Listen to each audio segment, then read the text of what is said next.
झारखंडच्या विद्यार्थ्यांचा आवाज देशभरात पोहोचवल्याबद्दल विद्यार्थी नेते आणि उपोषणकर्ते देवेंद्र महातो यांनी प्रसारमाध्यमांचे आभार मानले आहेत। आमच्या सर्व मागण्या मान्य करणं हा विद्यार्थी एकतेचा ऐतिहासिक विजय असल्याची प्रतिक्रिया त्यांनी आज घेतलेल्या पत्रकार परिषदेत दिली।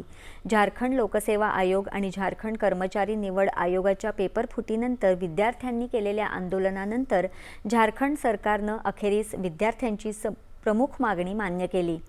झारखंडचे मुख्यमंत्री हेमंत सोरेन यांनी TDPL या विवादित एजन्सीद्वारे आयोजित करण्यात आलेली JSSC CGL सह इतर सर्व परीक्षा आणि त्यांचे निकाल रद्द करण्याची घोषणा केली। मंत्रिमंडळातील सहकाऱ्यांसोबत झालेल्या महत्त्वाच्या बैठकीनंतर सरकारने हा निर्णय घेतला आहे।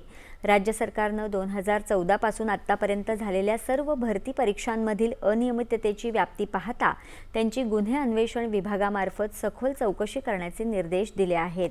परीक्षांमधल्या संपूर्ण गैरव्यवहाराची पारदर्शक चौकशी करण्यासाठी एका निवृत्त न्यायाधीशांच्या अध्यक्षतेखाली उच्चस्तरीय समिती स्थापन करण्यात येणार आहे।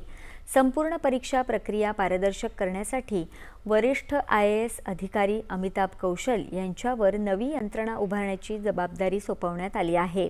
विद्यार्थ्यांच्या तक्रारी थेट तज्ञांच्या टीमकडे मांडण्यासाठी विशेष ऑनलाईन तक्रार पोर्टल कार्यान्वित करण्यात आले आहे। उत्तर प्रदेश, गुजरात